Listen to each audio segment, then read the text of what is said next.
All right, it's 8:30 Saturday, the 6th of March. It is MoleHill News. I am Old Man Todd. I hope you find this educational. Perhaps it will be entertaining, but it is never to be mistaken with financial advice. I'm a dude that likes to read the news and a few of the numbers. This is something I want to start looking at probably before this one every day. This will be how we start. It's a similar chart. This is just like, look, Bitcoin's the top one. Here's Bitcoin. Market cap is very big. Ethereum has the next one, Tether. So you have Bitcoin, Ethereum. Where's Tether? There's Tether. They're arranged by like the algorithms, I think. So that's why it's not like these three together necessarily. So yeah, this will change. So like if Bitcoin was to go down in value significantly, this little box would shrink, and these other ones would fill up more space. But this, yeah, there you go. Okie dokie. Let's move on. So this gives us a general sense of the market, and this is a little bit of a bloodbath today. We don't see a hell of a lot of green, do we?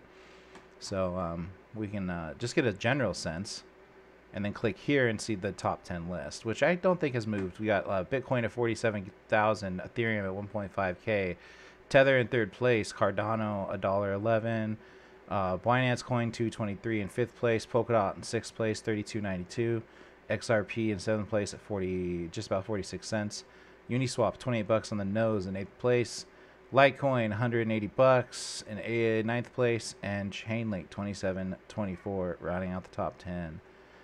Let's go ahead and look at our fastest movers today. We have Bancord, never heard of it. Ontology Coin, not Oncology Coin. No. XEM, Compound. I have heard of Compound. Oh, I have Compound. Oh, nice. It went up. Waves and Ethereum is on the top mover list, but Ethereum is only up 6%. So it's not a huge, like, no one's really blowing it up today. We don't have like just a list of 30% coins or 100% coins over here today. Decred's on the up. Good. 150 bucks. Yeah, that's down from like whatever it was. Okay. It's cool. Let's look at Bitcoin's price specifically. Since we last spoke last evening, what were we last evening? Were we here? Does that sound right? 10 hours ago? Yeah, maybe. Because I thought we were looking at this. Oh, we were here and we were looking at this. We were trading inside the cloud. The resistance was beginning to form as we were chatting last night. So it did bounce out of the cloud, but it was over the top of some resistance, so it went ahead and fell through. Nothing surprising there because all the indicators were downward.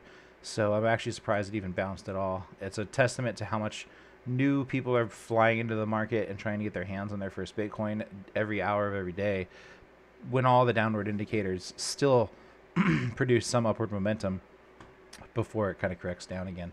And then, of course, what were we were bouncing off of about, what, 46.8, 47. So it looks like we're bouncing off of numbers like 47 now. Looks like we did back here. Yeah. Up here we bounced off 48.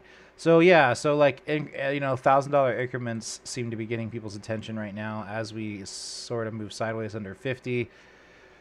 There's some headlines I didn't bother to read today because I usually don't bother reading headlines about forecasting price because my forecasts are bad enough. I don't need to bring other people's into it. But most everyone's saying sideways movement is what to expect. So sounds like old Todd might not be so bad at this. Okay, conversion line is still under the baseline. So when we talked, we were still under. They crossed and they crossed back. So conversion line is still on the bottom, which is the downward indicator. Baseline is above. They're both flat. That's a neutral indicator.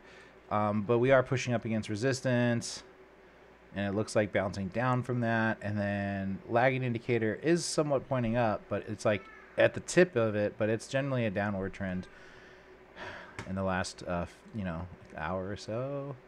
So still downward looking on the Ichimoku, but nothing intense. Not like market crashing looking. So the EMAs are still ready for a downward push as well. They are inverted.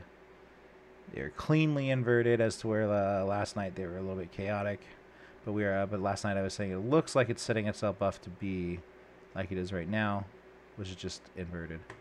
So there's that. Cool. Let's move along from Bitcoin into some news. Cardano, I obviously have a real hard on for Cardano, but I really do believe in the project myself.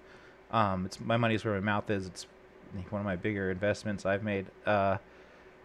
Yeah. So yeah, what's that called?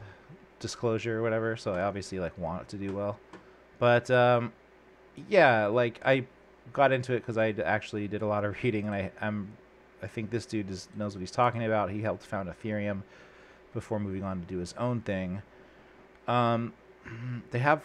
So what does Cardano actually do is really a good thing to like get into. It's a collection of protocols and technologies allow you to transform, store, manage value, identity, and governments.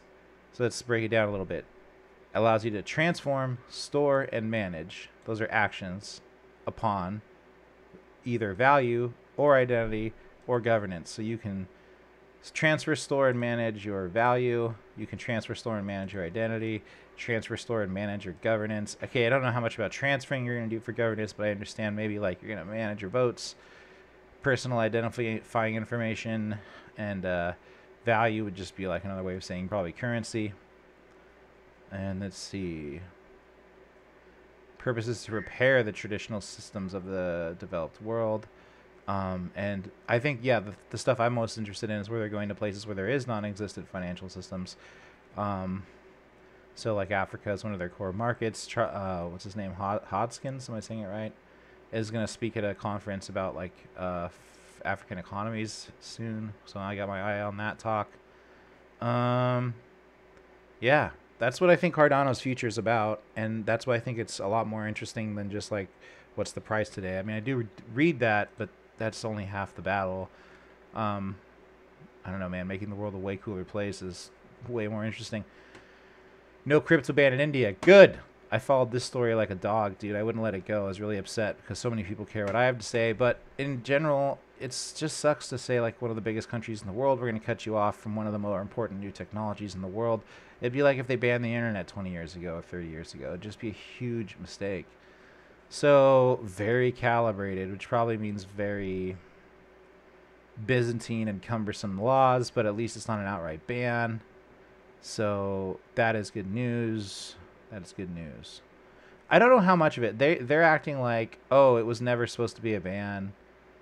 We could never, but I don't know how much of it was actually reaction to pushback. So to what extent there was pushback, all jokes aside, please, I don't know. Yeah, keep that up if you're active in this community. Don't let shit like that go. I don't know what they care about Americans tweeting about their fucking finance policy, but whatever. All right. Bitcoin ETFs may come, but all not investors think they're needed. I'm one of them. I made an analogy the other day. I had a friend who was like, weed shouldn't be legal. We should just be happy with this medical market we have because it's the dankest we're going to get for the cheapest we're going to get with the least amount of regulation we're going to get. It's that perfect happy medium. So he was actually not thrilled to see cannabis become legalized. I don't agree with his position on that, but I kind of see this, though, as a little bit similar. I don't necessarily want to see crypto tied to the stock market. I don't know, and I might be ignorant. Maybe I think this extends some control over crypto or gives the SEC some grounds to get involved with crypto that it doesn't really give them. And maybe I'm being a little alarmist, but I just don't see why it's needed. I don't see why a bunch of old fucking boomers who are too scared to buy crypto for themselves deserve to get into the action trading it on the stock market when the entire purpose of creating something like Bitcoin was to cut out old boomers who are too fucking afraid to look out anything except the stock market that they're already in. I just don't, like, it seems like we're kind of trying to put a turd back up our own asshole a little bit when we're talking about, let's join the fucking stock market, dudes. Let's have Coinbase get traded on the stock market. Like, yeah, we kind of left that scene on purpose. But that's just one old stoner's opinion. So, fucking do whatever you want. Trade it on the stock market. Do what you do. Bye.